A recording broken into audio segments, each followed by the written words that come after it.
Hello mga kamaritis, mayong udto sa tanan. Shout out ko diha sa akong mga customer. Ako pa jud amo di ay. Kutasa oy. Di ana ko padulong na ko mag-deliver sa inyong mga sudan. Sa inyong mga order, mag-deliver ko.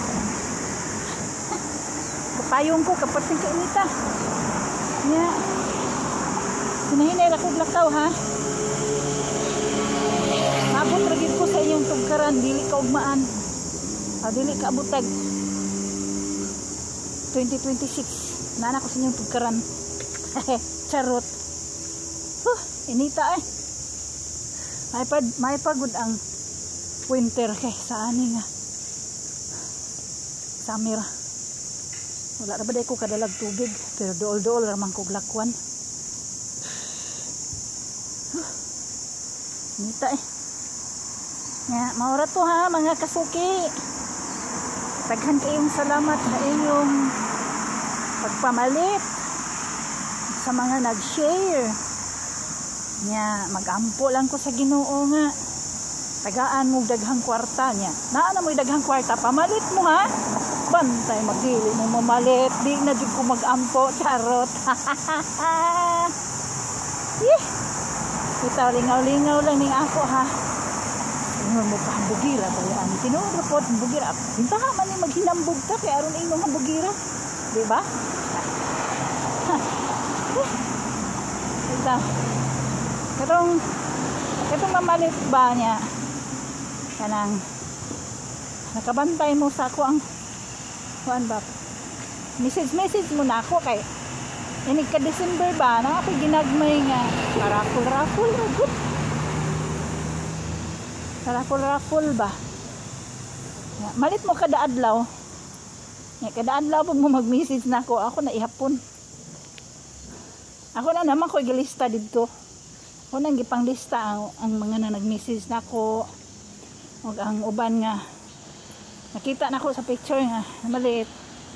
Ako nailhan ako. Nya. Ang wala ko kabalo, dili pud nako malista. So, wala man na sila nagkuan din na ako ra man nag-initiate anang akong paraffol. Wala na sila kabalo din na. Ako ara na para pamasko ba. Ginagmay lang good basin bag kanang usa ka buktabliya, parisan og kanang usa ka kutsara nga kalamay, charot. Nya maura to. Bye-bye ka parteng kalimuota. Parteng ka inita galakaw pa ko ato ko sa university. Dool raman malakaw rag mga 10 minutes nya ako kay mag-aki ay maglakaw kay sakit tuhon abuton na nako mga 15 minutes nga lakaw kay inigsulod diri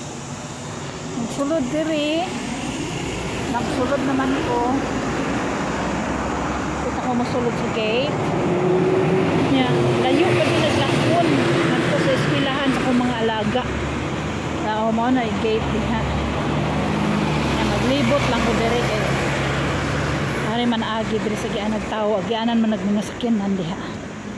So ari ko dire mag-agi. Ani niya. Sulod pag dito tapos unahan. Unahan. So mao na nga hinahinay lagi ay kay ning tiguang na bayata.